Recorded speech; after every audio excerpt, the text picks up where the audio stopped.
जो मसीह की तालीम में मौजूद है, कानून भी है और तालीम भी है, बल्कि तालीम है जिसको कानून बनाने की ज़रूरत नहीं है क्योंकि हम बदलते हैं वक़्त के साथ। बिल्कुल। और तालीम में मसीह ने एक गुंजाइश रखी जब उन्होंने तालीम।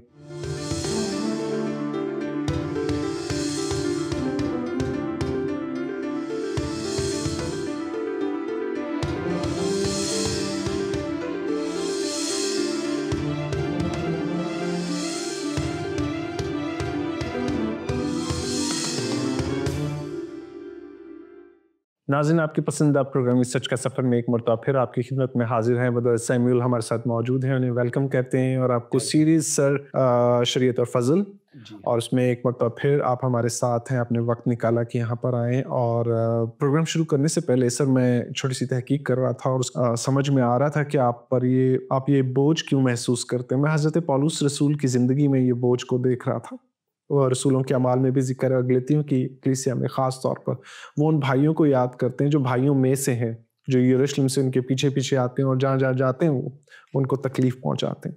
और उनको जो पौलुस रसूल कहते हैं कि सख्त जुए के तसल्लुत में जकड़ने की कोशिश करते हैं, जो मूसवी है जिसकी ज़रूरत नहीं है। तो इस बात के लिए, उस बोझ के लिए जो आप महसूस करते हैं, अपने लोगों को वो अंजील सुनाना चाहते हैं जो वाक़ई पहली सदी ईस्वी में रसूल जिस पर एग्री थे, पाक रूह की मदद से उसको पहुँचाया जा रहा था। उस बड़े बोझ के लिए जो आपको खुदा ने अता किया और जो मेहनत आप करते हैं इतने मसरूफ़ रहने के बावजूद, तो बहुत तहे दिल से हम आपके शुक्रगुज़ार हैं जी, कि थैंक यू जी। आपने हमें टाइम दिया। प्रोग्राम का आगाज़ करते हैं। पहला सवाल ये है कि वो दलाइल क्या हैं जिनकी बुनियाद पर अहकाम अशरा का भी कलीसिया पर लागू ना होना समझा जा सकता है? ज़्यादातर ये सोचा जाता है कि शरीयत की 3 इक़साम हैं। रस्मी शरीयत है, इख़लाक़ी शरीयत है और जो सिविल लॉज़ हैं, जी। यानी जिसको आप कह रहे हैं कि ताज़ीरात या हुँ, हुँ। जिसमें हम कानून के मामला देखते हैं, वो शरीयत है। हुँ, हुँ। तो इस डिवीज़न को हम एक्सेप्ट कर सकते हैं अगर इससे मुराद सिर्फ ये हो कि हम इसको कैटेगराइज करके और शरीयत के बहुत वसी टॉपिक को हिस्सों में डिवाइड करके अंडरस्टैंडिंग को इन्हांस करना चाहते हैं। ठीक है। लेकिन लोग इसको डिवाइड करके अचीव ये करना चाहते हैं कि 2 हिस्से तो लागू नहीं हैं। हुँ, हुँ। ये रस्मी शरीयत जिसमें कुर्बानियाँ, तहारत, दीगर चीज़ें हैं, वो तो लागू नहीं जी, है। जी। लेकिन और फौजदारी शरीयत तो जो है, या जो उसको कहना चाहिए जो सिविल लॉज हैं, वो हर कंट्री के, हर मुल्क के अपने हैं। अपने लेकिन जो इखलाकी शरीयत है, हुँ, जो जो असल शरीयत है, जिसको जिसको जब वसी किया गया तो 613 अहकामात बन गए। फर्दर जी, प्रोड्यूस हुए, जी, जी। तो वो शरीयत जो है कलीसिया पर भी लागू है। तो ये बड़ा सेंसिटिव मैटर था, जो कि हमारा बचपन से ही हमें इस तरह का हमारा माइंड बनाया जाता है। तो जो मेरी तहकीक है, जो मेरी वर्किंग है, और सिर्फ मैं वाहिद शख्स नहीं हूँ, दुनिया में और लोग भी इस अप्रोच के साथ सोचते हैं, तो हमारे पास अहकामात भी होंगे और इस तरह हम शरीयत की मतहती से भी बच जाएंगे। ठीक है। तो वो दलाइल क्या है जिनकी वजह से हम ये कह सकते हैं कि अहकाम अशरा जो है वो भी कलीसिया पर लागू है, यानी कलीसिया पूरी शरीयत से आज़ाद है। और आज़ाद हुई नहीं है। आज़ाद वो होता है जो पहले मतहत हो, तो हम तो कभी मतहत ही नहीं थे। बहुत खूबसूरत बात। जो मतहत थे उनको भी शरीयत की मतहती से आज़ाद किया गया। तो जो जिस शरीयत से आज़ाद किया गया उसमें 10 अहकामात भी शामिल हैं। तो जब ये बात सोची जाती है कि 10 अहकामात से भी हम आज़ाद हैं, तो फिर फ़ौरन ज़हन में आता है कि फिर हमारे पास है क्या? तो उस चीज़ को इसमें देखेंगे। फिर ये भी सॉरी जी, फिर ये लोग ये भी एतराज़ करते हैं कि शायद आप गुनाह के लिए भी आज़ाद हैं। गुनाह के लिए भी आज़ाद है। तो ये आइंदा आने वाली एक साथ में हम उन हवालाजात को भी देखेंगे कि शरीयत की नीड कब आई। ठीक है। बल्कि यहाँ तक ब्रदर जी लिखा है कि शरीयत नाफरमानों के लिए और जानियों के लिए, कातलों के लिए मुकर्रर हुई है। जो रास्तबाज दिल है उसको तो शरीयत से कंट्रोल करने की ज़रूरत ही नहीं है। क्या बात। तो वो तो मतलब अपनी राह खुद जानता है। उसके अंदर खुदा की जो दी हुई ज़िंदगी है, जो तब्दील फितरत है, उसके तकाज़ों के मुताबिक वो चलता है। खैर, तो पहली दलील ये है कि शरीयत जो है ये तक़सीम बाइबल में नहीं है। ये तक़सीम उलमा ने की और मैं इस तक़सीम को एक्सेप्ट करता हूँ। लेकिन अगर सिर्फ इसका पर्पस ये हो कि हमने अंडरस्टैंडिंग को बेहतर तरीके से इम्प्रूव करना है। तो लेकिन ये अगर खलाकी शरीयत को हम लागू करते हैं तो पहला इसमें प्रॉब्लम ये है, तो फिर हम सब्बत से कैसे अपने आप को बचा सकते हैं। अहकाम अशरा जब हम कहते हैं तो उसमें एक सबत भी है। अच्छा, हम ये भी नहीं कर सकते कि 9 से डिफरेंट वे में डील करें और एक को डिफरेंट वे में डील करें। और ये बात तो अप्रूवन है कि जो ज्यूज का जो सैबत है वो सैटरडे ही है, और हम खुदावंद के जी उठने के दिन संडे को प्रेफरेंस देते हैं, मनाते हैं, इबादत करते हैं। तो अगर आपको 10 अहकामात लागू करने हैं तो फिर आपको सबत भी उसी सेंस में मनाना पड़ेगा जिस सेंस में ज्यूज मनाते हैं। ठीक है। और फिर वो तकाजे भी पूरे करने पड़ेंगे। तो ना आग जलेगी, ना नौकर काम करेगा, ना आप ड्यूटी पर जा सकेंगे। तो वो जमायतें जो सैबत के ऊपर ज्यादा, जैसे सेवंथ डे है, ज्यादा जोर देते हैं, वो खुद भी उस सेंस में या उन रूल्स के मुताबिक सैबत को फॉलो नहीं कर पा रहे होते। तो इस तरीके से है। तो पहला तो ये कि आपके पास फिर 10 रहेंगे नहीं। दूसरी बात, गलतियों के खत के मुताबिक रसूल कहता है कि मैं खतना करवाने वाले शख्स को ये हुक्म देता हूँ कि अगर वो खतना करवा के शरीयत की एक बात को मानता है तो सारी शरीयत पर भी, यानी ये पार्शियल इंप्लीमेंटेड ही नहीं है, बहुत खूबसूरत, इसका इतलाक जुज़वी नहीं हो सकता। आगे चलकर हमें नजर आता है कि जिन 2 अहकामात पर सारी शरीयत का दारोमदार है, वो 2 अहकामात 10 अहकामात में है ही नहीं है। वो सेरेमोनियल शरीयत का पार्ट है जिसको हम कह रहे हैं कि वो हम पर लागू नहीं है। यानी ये वही बात है, छत हम बचा रहे हैं और पिलर्स को नीचे से हटा रहे हैं। जिन 2 अहकामात पर सारी शरीयत का दारोमदार है वो आपको यहाँ नजर नहीं आते। इसी तरह शरीयत की जब मतहती की बात की जाती है कि शरीयत की जो मतहत है उनको खुदावंद ने मोल लेकर छुड़ाया है, तो वो सारी शरीयत की बात होती है। अगर अदरवाइज फिर ये कहा ही नहीं जा सकता था तो कि शरीयत से छुड़ाया गया। तो ये आपको ये डिवीजन बाइबल में नजर ही नहीं आती।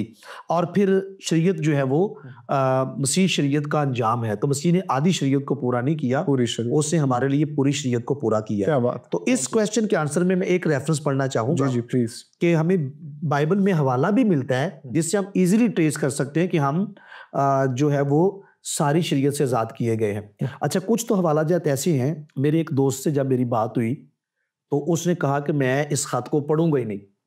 अच्छा। यानी अपनी तालीम को दुरुस्त करने की बजाय, तो वो लिखा है कि मौत का वो अहद जिसके हरूफ पत्थरों पर खोदे गए थे, और हम सब जानते कि पत्थरों पर क्या खोदा गया था। यानी वो सारी शरीयत तो पत्थरों पर नहीं थी, वो सिर्फ 10 कमांडमेंट्स थे। तो जो पत्थरों पर खोदे गए थे उस सारे सियाको सबाक को आप पढ़िए कि वहां लिखा है कि जो चीज मुद्दत की पुरानी हो जाए वो मिटने के करीब होती है। तो यानी ये इसका जो कॉन्टेक्स्ट है वो 10 अहकामात ही हैं, क्योंकि पत्थरों पर, और उसको मौत का अहद कहा गया। तो इस पर हम एक एपिसोड कर चुके हैं कि शरीयत इटसेल्फ नेगेटिव चीज नहीं है, लेकिन चूंकि हम गुनाह के हाथ बिके हुए थे, हमारी सिस्त खराब थी, तो जब हम उन अहकामात पर अमल ना कर सके तो हुक्म टूटने की वजह से हमारे हिस्से में जो आई वो मौत है। तो इसलिए उसको मौत का अहद कहा गया। लेकिन उसका मकसद तो जिंदगी था कि लोग उस पर, लेकिन ये मुमकिन हो नहीं सकता था कि कोई पुरानी नेचर रखे और वो खुदा के अहकामात के भी ताबे हो जाए, ये पॉसिबल नहीं था। तो हम इसके लिए एक रेफरेंस फिल्म देखते हैं कि जहाँ से हमें पता चलेगा कि बाइबल मुकद्दस के अंदर भी इंटरनल एविडेंस भी मौजूद है। रोमियो 7वां बाब उसकी 6ठी आयत से पढ़ना चाहूंगा। लेकिन जिस चीज की कैद में थे उसके एतबार से मरकर अब हम शरीयत से ऐसे छूट गए कि रूह के नए तौर पर, ना कि लफ्जों के पुराने तौर पर खिदमत करते हैं। ये इसमें आपने पढ़ा कि हम शरीयत से ऐसे छूट गए, तो डेफिनेटली हमसे मुराद मेरी वही है जो पहले कभी मतहत ज्यूज की बात हो रही है। अब यहाँ पहले आपने देखा कि शरीयत से छूट गए, बस हम क्या कहें, क्या शरीयत गुनाह है? किस शरीयत की बात हो रही है जिससे छूटे, जिससे मतहत जो है वो आजाद हुए? क्या शरीयत गुनाह है? हरगिज नहीं, बल्कि बगैर शरीयत के मैं गुनाह को ना पहचानता। ये किसकी बात हो रही है? जो शरीयत गुनाह की पहचान देती है, जिससे मतहत जो है वो छूट गए हैं, आजाद हो गए हैं। मसलन अगर शरीयत ये ना कहती कि तू लालच ना कर, तो मैं लालच को ना जानता। इस उस बात में जिस शरीयत से छूटे हैं, ये वही शरीयत है जो गुनाह की पहचान देती है और जो कहती है कि तू लालच ना कर। और एग्जैक्टली यहाँ पर जो लफ्ज कोट हुए अंग्रेजी के अंदर, जो फ्रेज यहाँ पर आई है डोंट कोवेट, और ये आपका अहकामात में से तो लालच ना करना, एग्जैक्ट वर्ड है डोंट कोवेट। तो यानी इसका मतलब है कि जिस शरीयत से हम आज़ाद, यानी मतहत आज़ाद किए गए, ये कोई और नहीं है। ये इसको हम मतलब रस्मी और फौजदारी कहकर निकल जाते हैं। ये वही शरीयत है जिसमें 10 अहकामात भी शामिल हैं और बिब्लिकल रेफरेंस है कि तू लालच ना करना, और ये 10 अहकामात में से है कि ये दलाइल हैं। मैंने तकरीबन 50% बातों को रिपीट किया है ताकि ज़रा ये ख़ास पॉइंट है, ये ज़रा फ्रेज हो जाए या रिफ्रेश हो जाए, ये बेटर वर्ड है, रिफ्रेश हो जाए। और पिछली एपिसोड में कंप्लीट दलाइल मौजूद हैं कि किन दलाइल की वजह से हमें ये कहना चाहिए कि जो मतहद थे वो पूरी शरीयत से आज़ाद हुए हैं, और फिर भी हमारे पास अहकामात होंगे, लेकिन हमारी अप्रोच अलग होगी और आगे चलकर चले मौका मिला तो इस पर बात कर सकते। मैं समझता हूँ हमारे माशरों में जो लोग रहते हैं जहाँ पर इंजील की मुनादी नहीं हो रही और ठीक से इंजील की मुनादी नहीं हो रही, वहाँ पर वो इन चीज़ों को बआसानी समझ सकते हैं। लोग जो अभी तक इन चीज़ों को फॉलो कर रहे हैं, उनकी ज़िंदगी में मखसूस दिनों में बहुत बुरे हालात होते हैं। वो लालच जो है उनको नज़र ही नहीं आता। वो चीज़ों की कीमतें इतनी महंगी कर देते हैं कि लोग खुदकुशी पर भी मजबूर हो जाते हैं। अगले सवाल की तरफ चलते हैं सर। वो ये कि अगर मसीही सारी शरीयत से बशमूल 10 अहकामात आज़ाद हैं, तो फिर ये अहकामात नए अहदनामा में भी तो मिलते हैं। इस ताल्लुक से आप क्या कहें? अगर हम कहते हैं जी कि 10 अहकामात भी, ये एक और दलील है, 10 अहकामात भी लागू हैं, तो इसका मतलब है कि ये नया अहद नहीं है, ये पुराने का तसलसल है। जी। और ये मसीहानिक्स यही तो कहते हैं कि कौन सा नया अहद, किसकी बात करते हैं, किस नए अहद की बात करते हैं, ये तो तसलसल ही है। तो हमें ये समझ आती है कि ये उस अहद की मानद ना होगा जो मैं उन दिनों के बाद अहद बांधूंगा, ये पुराने अहद की मानद ना होगा, ये नया होगा, और इसकी वैल्यूज अपनी है, इसकी जो तकद्दुस है वो अपना है। तो हमें ये नजर आता है। तो अब जो 10 अहकामात में से 9 अहकामात, अगर आप किसी वक्त में चाहेंगे तो मैं इसके रेफरेंसेस भी आपको हर एक हवाले का रेफरेंस दे दूंगा। 10 में से 9 अहकामात थोड़ी बहुत चेंज वर्डिंग की चेंजिंग के साथ वो आपको नया अहदनामा में नजर आएंगे। सेंस वही है, बल्कि आप ये कहें कि क्योंकि नया अहद के बारे में लिखा कि ये बेहतर अहद है, तो इसमें आपको अगलों से कहा गया था खून ना करना। तो मैं तुमसे कहता हूं कि जिसने इरादा कर लिया या जिना ना करना, जिसने बुरी निगाह से देख ही लिया, तो आपको और उसमें एक लेवल चंद कदम और आगे की बात इंप्रूवमेंट नजर आती है। क्योंकि शरीयत जो यूज के पास थी वो सिर्फ एक्ट को ड्रेस करती है, जब तक एक्ट ना हो जाए वो आपको मुजरिम नहीं ठहराती। ये एक और दलील है कि जब आप ये कहते हैं जी 10 अहकामात भी लागू हैं, तो 10 अहकामात की स्पिरिट ये है कि जब तक कत्ल हो ना जाए आप कातिल नहीं है। सोचना आपका जिस कदर भी बुरा क्यों नहीं है, तो वो आपकी ख्याल और अप्रोच पर उसका असर ही नहीं है, या वो उसको एड्रेस ही नहीं करती। तो हमारे पास नए अहदनामा की टीचिंग ये है कि अगर ख्याल ही कर लिया, कत्ल का इरादा ही कर लिया, तो कत्ल हो चुका। तो अगर हम 10 अहकामात कायम हैं और उसी तरह कायम है जैसे उनके पास थे, तो फिर हम डिसीजन कैसे करेंगे? क्या ख्याल की बेस पे करेंगे या अमल की बेस पे करेंगे? तो हमारे पास यहाँ पर काफ़ी ज़्यादा कन्फ्यूजन हमें नज़र आती है या आएगी। तो मसीही अगर 10 अहकामात को शामिल करके सारी शरीयत कभी उन पर लागू नहीं थी, जैसा कि अमाल की किताब में भी आपको नज़र आता है कि इन 4 ज़रूरी बातों के सिवा 15वें बाब में कलीसिया का डिसीजन होना था कि शरीयत के साथ उनका बिहेव क्या होना चाहिए। तो सिर्फ 4 बातें, और वो 4 बातें आज भी कलीसिया में आपको नजर आती हैं, क्योंकि ये फितरती तौर पर कलीसिया को वो इल्हाम में दी गई हैं, रूह कुद्स की मर्जी से दी गई हैं। तो जो चीजें नहीं दी गई उनको हम बिला वजह शागिर्दों की गर्दन पर जुआ ना रखें। तो अब सवाल है कि क्या सारी शरीयत अगर से हम छूट गए हैं तो क्या हमारे तो फिर नए अहदनामा में जो अहकामात रिपीट हुए हैं, इसका मकसद क्या है? तो इसका मकसद ये है कि हमारे पास जो अहकामात हैं और वो एडवांस लेवल में उनमें और ज़्यादा इंसान की बेहतरी की बातें शामिल करके, यानी ख्याल भी पाक हो, इरादे भी पाक हो, वो हमें दिए गए हैं। तो जब नए अहदनामे में वो रिपीट हो गए तो इससे क्या पता चला जी कि मैंने एक आइन की मिसाल दी थी, शायद मुझे याद आ रहा है किसी एपिसोड में, कि अगर 73 का आइन हमारा पहले 56 का आइन पाकिस्तान में लागू था। मैं माजरत चाहूँगा अगर कोई सन गलत बोलने में गलत हो जाए। 56 का आइन या 55 का आइन लागू था, तो एक वक्त आया कि जी 73 का आइन हमें इंट्रोड्यूस करवाना है, तो 73 का आइन बन गया। अब कोई 73 का आइन पढ़ रहा हो और उसको 73 के आइन में कुछ 56 की शिक नजर आ जाए, तो क्या वो शोर मचा सकता है कि ये तो 56 का है? वो ऐसा नहीं कर सकता। वो अब 73 का पार्ट है और वो 73 का ही आइन कहलाएगा। इसी तरह जिन बातों की शरीयत के अहकामात में नए अहद में जरूरत थी, तो कलीसिया को जब नया अहद दिया गया, इंजील दी गई, तो उन पुरानी बातों में से और उनमें बेहतरी लाकर उनका इंतहाई मकसद इंक्लूड करके वो नए अहद का पार्ट बनाया गया। और इस तरह हमारे पास अहकामात भी हैं और हम शरीयत के मतहत भी नहीं है, क्योंकि हम शरीयत की 56 के मतहत नहीं है, अब 73 लागू है। पुराना अहद जो शरीयत है, हम उसकी मतहती में नहीं चल रहे।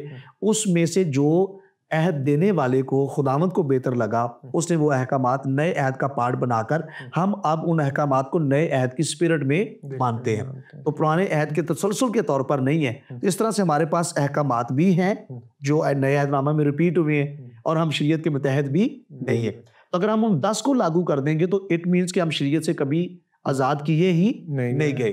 तो इस तरह से हमें आज़ादी भी मिल जाएगी और हमारे पास अहकामात भी होंगे और डिफरेंट शक्ल में होंगे, अपने इंतहाई मकसद के साथ और चंद लेवल एडवांस होकर बेहतरी की तरफ जाकर इम्प्रूवमेंट के साथ। इम्प्रूवमेंट कलाम में नहीं मेरी मुराद हमारी इम्प्रूवमेंट, उसमें ख्याल और ज़हन भी हमारे, और हमने किया भी है। आप ये देखें कि नए अहदनामा का एक ऐसा दौर है जिसमें उनके हमें कुछ ऐसे मौके नज़र आते हैं जहाँ फरीसियों के ताल्लुकात भी जो रोमन्स हैं उनके साथ बहुत अच्छे हैं। फिर आप ये देखिए कि जब शरीयत दी गई, वो जिस कौम को दी गई, वो अभी अभी गुलामी में से निकले थे और बहुत मतलब ईंटें बनाने वाले लोग एक वादे की सरजमीन में जा रहे हैं। उनको सख्त कवानीन दिए गए क्योंकि वो उसके आदी थे। और आप बारहा कह चुके हैं आपने पिछली अक्सात में इस सीरीज़ के, कि आपको अपने आप को भी देखना है कि आप किस स्टेज में, जब आप आज़ाद हैं तो गुलामों की तरह क्यों सोच रहे हैं कि आपको ये चीज़ चाहिए। जी बिल्कुल, ये तो मतलब ये कॉन्ट्रडिक्शन इन टर्म्स है कि आप आज़ादी की हालत में बैठे हैं और आपको गुलामों वाली शरीयत चाहिए। ये ज़हनी गुलामी की अक्कासी है सर, अकली गुलामी की आज़ादी, कि ये मतलब समझ में नहीं आ रहा कि आपको खुदा ने फ़र्क माशरे में, और मसीह आपके लिए मसलूब हो चुके, उन्होंने आपको सारी चीज़ें बयान कर दी और आप उसके साथ एक रिलेशनशिप में, उस रिलेशनशिप में जो आदम और हवा का गुनाह में गिरने से पहले था। जी बिल्कुल। अगला सवाल भाई ये है कि अगर अहकाम अशरा कलीसिया पर लागू नहीं तो क्या इस तरह मसीह कौम बेशरा नहीं ठहरेगी? बहुत खूबसूरत सवाल। जी सबसे पहले तो ब्रदर सुहेल, हमें समझना होगा कि मतहती क्या होती है। क्रिश्चियन जो है वो दोनों अहदनामों पर उनका ईमान है कि पूरा जो कैनन है रिश्ते मुसलमा जो है वो इल्हाम है। पुराना अहदनामा भी इल्हामी है, नया अहदनामा भी इल्हामी है। हमारे पास पूरा टेक्स्ट है, 66 किताबों का टेक्स्ट है और सब पर हमारा ईमान है। अब मतहती क्या है? अब लोगों को जब हम ये कहते हैं ना मतहत नहीं है, उनको ये समझ आती है कि शायद पुराना अहदनामा पढ़ना नहीं है या पुराने अहदनामे की किसी बात को आप अमलन इख्तियार नहीं कर सकते। ये मुराद नहीं है। अगर कोई पुराने अहदनामा को पढ़ता है और वहाँ पर सफाई सुथराई का उसको एक सिस्टम नज़र आता है कि जब तुम हाजत रफ़ा करो, खड्डा खोदना, उसके अंदर उसको दबा देना और उसको ऊपर बट्टी डाल देना ताकि एनवायरनमेंट क्लीन रहे, यहाँ से वो सेंस लेता है कि हमें अपने एनवायरनमेंट को क्लीन रखना है और वो कलाम की इस बात को पढ़कर अमलन कुछ सफाई सुथराई का एनवायरनमेंट इख्तियार कर लेता है या कोई आदत अपना लेता है। तो कोई कहे ये तो आपने वहाँ से पढ़ा था, लिहाजा आप शरीयत के मतहती में चलेंगे। किसी अच्छी बात को, इवन कि किसी और मुआशरे या किसी और मजहब में भी कोई अच्छी बात है, अगर उसको अमलन आप इख्तियार कर लेते हैं तो आप उस मजहब के दायरे में दाखिल नहीं हो रहे हो जाते। ठीक है जी, ये कॉमन ग्रेस है, ये हमें सोचना है जी। तो अच्छा, ये क्या चीज़ है? ये है कि मतहती जो है वो है जब आप किसी अपने एक्शन के साथ, अपने किसी अमल के साथ जज़ा और सज़ा को और हमेशा की ज़िंदगी को या हमेशा की हलाकत को मंसूब कर देते हैं। क्या बात? कि अगर मैंने इस बात को इख्तियार, इसका मतलब है कि आपने फ़र्ज़ कर लिया कि अगर मैं सब्बत नहीं मनाऊंगा तो मैं दोज़ख में जाऊंगा, तो आप मतहती में चले गए। ठीक है जी। या आपने ये इख्तियार कर लिया कि अगर मैंने किसी वजह से कभी सफाई सुथराई नहीं कर सका तो मैं तो दोज़ख, क्योंकि कलाम का हुक्म टूट गया। तो ये होती है मतहती कि आप उसके साथ जज़ा और सज़ा जोड़ते हैं। लेकिन अगर आप कलाम की किसी बात को, शरीयत की किसी बात को अच्छी इंस्ट्रक्शन के तौर पर अपना लेते हैं और उसके साथ आप अग्रेसिव होकर या इस तरीके से एक्सट्रीमिस्ट होकर आप उसके साथ कोई वो चीज़ जज़ा और सज़ा मंसूब नहीं करते, तो आप वहाँ से इख्तियार कर सकते हैं और ऐसी कोई बात नहीं है। मुझे किसी ने कहा जी कि अगर आप शरीयत को छोड़ देते हैं, तो ये जो लिखा है कि तुमने अपनी माँ के बदन को बेपर्दा नहीं करना, अपनी फूफी के बदन को बेपर्दा नहीं करना, तो ये सारा कुछ कैसे होगा? तो वो भूल गए कि ये बातें जो हैं ये तो रस्मी शरीयत में है। तो अगर रस्मी शरीयत तो आप खुद कहते हैं कि उसके तहत नहीं है। और इसमें देखें जब आप उन कौमों की तरफ जाते हैं जिन कौमों में जिन कौमों को शरीयत खुदा ने नहीं दी, तो आपको रिश्तों की तमीज़ वहाँ भी नजर आएगी, आपको हिंदुओं में भी नजर आएगी, आपको जैपनीज में भी नजर आएगी। तो इसका मतलब क्या हुआ कि खुदा ने अपनी एक कौम को शरीयत देकर बहुत सारी बातें इनको तितर बितर करके दूसरी कौमों तक भी वो बातें पहुंचा दी, और वो अब वो फितरती चीजें हैं, शरीयत की कोई मतहती में है या नहीं। अच्छा, एक मजे की बात है जी, जो हमारे पंजाबी देसी क्रिश्चियन जो हैं, जो ये कहते हैं जी देखें शरीयत की मतहती तो लाजमी है, रिश्तों की तमीज़ मिलती है, तो आप उनके पास उनको ज़रा देखें कि शरीयत के अंदर जो एविडेंस है, जो यहूदी मुआशरा है, वो चचाजाद और तायाजाद की आपस में शादियाँ उनके यहाँ कॉमन सी बात है, आम सी बात है, और आपको बिब्लिकल एविडेंस भी मिलता है। शायद वो सलाह फहाद इस तरह से नाम है, थोड़ा सा मैं बोल रहा हूँ, सिला फहाद के नाम से वो उनकी बेटियां थी। हाँ जी, तो उन्होंने अपने चचेरे भाइयों से उन्होंने जायदाद का चक्कर, जायदाद का। और हम तो एक जात में भी करने को तैयार नहीं है कि बट्टी बट्टी से या खोकर से, हम तो वो भी करने को तैयार, बट्टी से शादी में कट्टी हो जाती है। अच्छा, तो वो भी करने को तैयार नहीं। हाँ जी। तो अगर हम ये लेते हैं जी कि रिश्तों की तमीज है, तो ये जो खाला और खाला की मामू और फूफी के बच्चों की आपस में होती है, खाला खाला की, तो ये हिंदुओं से लिया गया, तो ये जूस से नहीं लिया गया, तो ये हमने वहां से लिया है। तो इसका मतलब है कि हमें कुछ चीज़ें कल्चरल मिलती हैं। तो जब हमें कुछ वैल्यूज़ कल्चरल मिलती हैं, तो वो चीज़ें हमारे पास, तो सवाल ये पैदा होता है कि जहाँ जिनके पास शरीयत है ही नहीं है, वो कौमें कैसे मैनेज कर रही हैं? तो वो भी तो मैनेज कर रही हैं। और दूसरी बात, जब आप इन बातों को भी आप छोड़ दें, ये अकली दलाइल हैं, ये अकली बातें, बाइबल मुकद्दस में हमारे पास ऐसे नए ऐदनामा में, इंजील में ऐसे हवालाजात मौजूद हैं, ये ज्यूज़ की, हाँ, ये बाइबल मुकद्दस में जो सिस्टम है ब्रदर जी, आपकी और मेरी बहन वही है जो बाप और माँ से पैदा होती, जिससे मैं पैदा हूँ।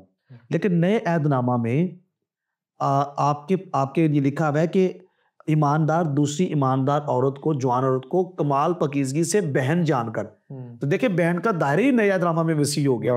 तो इसका मतलब है कि हमने किसी गैर औरत को भी बहन की निगाह से देखना है, तो पकीजगी का लेवल कहाँ पहुंचेगा? वहां पर सिर्फ बहन वो जो घर में है, और नए ऐदनामा में कलीसिया की हर जो ईमानदार खतून है वो आपकी बहन है। और जब आपको खुदा ने नई फितरत दे दी और आपको पाकीज़गी का लेवल सिखा दिया, तो फिर आपके सामने कोई भी है, तो आपकी निगाह उसको देखने की, उसके बारे में सोचने का सब कुछ ही बदल जाएगा। तो नया ऐदनामा इन चीज़ों को भी एड्रेस करता है। ऐसा माशरा जहाँ पर औरत खुद को महफूज समझे, वो मेरा ख्याल है मसीही माशरा हो सकता है। प्लीज जारी रखिए जी। तो अगर अहकाम अशरा कलीसिया पर लागू नहीं, तो क्या मसीही कौम बेशरा नहीं ठहरेगी? ऐसा नहीं है। हमारे पास जो इंजील है ना, नया ऐदनामा जो पूरा इंजील कहलाता है, खदूत भी उसमें है, अनाजील भी उसमें है, वो मुकम्मल ज़िंदगी गुजारने का बेहतरीन ज़ाब्ता है, नज़रिया है, ज़ाब्ता है। और उसमें जो स्टैंडर्ड है, वो तो आप किसी के लिए हार्मफुल हो ही नहीं सकते, और आपसे किसी को ख़तरा हो ही नहीं सकता। और उसमें पाकीज़गी का जो लेवल है, किसी औरत को आपने बुरी निगाह से देख ही नहीं सकते। जिसमें टीचिंग ये है कि बीवी की तलाश भी ना की जाए, जिसमें टीचिंग ये खुदा पर इंसार किया जाए और हर औरत को बहन समझा जाए। कोई बॉयफ्रेंड, कोई गर्लफ्रेंड, कोई ऐसी चीज टर्म आपको बाइबल में नजर नहीं आती। तो जब तक आपका किसी से रिश्ता या ब्याह नहीं हो जाता, आपके लिए हर एक बहन की तरह ही है। ये खुदा ने आपको स्टैंडर्ड दिया। अच्छा, कहते ये हैं कि फिर जो रिश्ते हैं वो आसमान पर जुड़ते हैं और इधर तलाश में लगे रहते हैं। हाँ जी। तो पौलुस रसूल एक मसीह की शरीयत की बात करता है कि मसीही शरीयत है, एक मसीह की शरीयत है। तो मसीह की शरीयत वो जो नया मखलूक है, जो चेंज्ड, आपके अंदर जो चेंज्ड जो इंसान पैदा हो चुका है, नया मखलूक, तो वो मसीह की शरीयत के ताबे है। और मसीह की शरीयत ज़ाबतों वाली शरीयत नहीं है, वो आपके उसके अहकामात आपके दिल के ऊपर लिखे जाते हैं। वो सर तालीम थी। आप देखिए ना, जैसे लचकदार कोई चीज़ हो, आपको आजकल मटेरियल आता है, ट्राउजर्स वगैरह होते हैं, शर्ट्स होते हैं, किसी भी साइज फिट होता है, वो फिट हो जाते हैं ना। वो मतलब उसमें आप कुछ वो इंटरचेंजेबल चीज़ें हैं जो मसीह की तालीम में मौजूद हैं। कानून भी है और तालीम भी है, बल्कि तालीम है जिसको कानून बनाने की ज़रूरत नहीं है, क्योंकि हम बदलते हैं वक्त के साथ। बिल्कुल। और तालीम में मसीह ने एक गुंजाइश रखी जब उन्होंने ये तालीम दी। आप प्लीज़ जारी रखिए, जी, हमारे पास 2 मिनट बाकी जी, है। जी, मैं इसको समराइज़ करता हूँ। पहली बात हमने सवाल ये है कि अगर अहकाम अशरा भी लागू नहीं है, तो क्या हम मसीही कौम बेशरा है? तो पहली बात मैंने आपको बताई, पुराने अहदनामा में से हम इंस्ट्रक्शंस को ले सकते हैं, जज़ा और सज़ा को जोड़े बगैर, ठीक तो हम वहाँ से अच्छी चीज़ों को पिक कर सकते हैं। दूसरी बात मैंने आपको बताई कि शरीयत की मुतहदी के अलावा भी नए अहदनामा में सारे अहकामात रिपीट हुए हैं, और नया अहदनामा मूसवी शरीयत नहीं है, ये इंजील है। तो हमारे पास अहकामात डिफरेंट एंगल से, डिफरेंट अप्रोच के साथ 9 के 9 आए, सबत के अलावा 9 अहकामात हवाला जात के साथ नए अहदनामा में मरकूम है। जो अकली दलाइल दी जाती हैं कि जी शादी किससे करनी है, माँ की बेहुरमती या फूफी या वगैरह वगैरह, तो उसके ऊपर मैंने आपको बताया कि जिन कौमों के पास शरीयत नहीं है, खुदा ने उनको भी बातिनी शरीयत के तहत करके और उन पर तक वो चीज़ें पहुँचाई हैं। और हम यहूदी माशरे के मुताबिक हम चल भी नहीं रहे हैं, हम तो ज़ात में शादी का भी ख्याल रखते हैं, चचा और ताया के बच्चे अपने आप को, और ये ऐसे ही है, हम उनको सगे बहन भाइयों की तरह ट्रीट करते हैं। तो इसका मतलब है कि हमने अपने कुछ चीज़ें अपने मुआशरे से ली हैं। तो खुदा ने अपनी मसलहत से, नबियों के ज़रिए, कलाम के ज़रिए, इल्हाम के ज़रिए, इस कौम के ज़रिए लोगों को बहरहाल ये इस्टेब्लिश किया हुआ है कि कहाँ क्या करना है। मुतहदी के बगैर भी ये चीज़ अपनी जगह इंटैक्ट रहेगी और इंटैक्ट है, तो हम बेशरा नहीं हैं। फिर चौथी चीज़ मैंने आपको बताई है कि हमारे पास मसीह की शरीयत है, मोहब्बत की शरीयत। जी, मोहब्बत की शरीयत है। और मोहब्बत की जहाँ बात आती है, तो हम किसी के लिए ठोकर का बायस भी नहीं हो सकते। अपना मुंह दूसरे के सामने कर सकते हैं, एक और ज़्यादा बेगार में जा सकते हैं, और ये सारी चीज़ें में दुश्मनों के लिए दुआ का नज़र आता है। तो हम बेशरा नहीं हैं, हम मूसवी शरीयत के अलावा भी हमारे पास बहुत कुछ है, और मूसवी शरीयत को भी हम जज़्ब कर लिया हुआ है, मैं ये कहूँगा। बिल्कुल, ठीक है, हमारा वक्त ख़त्म हो चला, और एक छोटी सी बात के साथ कि रिसर्च हमें ये बताती है कि शरीयत से पहले वादा है, और वादे में सिर्फ खुदा की शख्सियत है, उसमें कोई इंसान शामिल नहीं है, कोई दरमियानी मौजूद नहीं है। और शरीयत में आगे जाके पौलुस रसूल फरमाते हैं कि फ़रिश्तों की मार्फत अता की, तो बीच में दरमियानी है और वो बहुत कमज़ोर है, क्योंकि 2 लोग इस शरीयत के अमल में, 3 लोग हैं, एक खुदा है और 2 दूसरी पार्टीज़ हैं जो खुदा नहीं है। लेकिन जब खुदा वादा कर देता है, तो आप क्या समझते हैं कि उसका वादा कमज़ोर है? इस छोटे से सवाल के साथ अगले प्रोग्राम में फिर मिलेंगे। खुदा हाफ़िज़।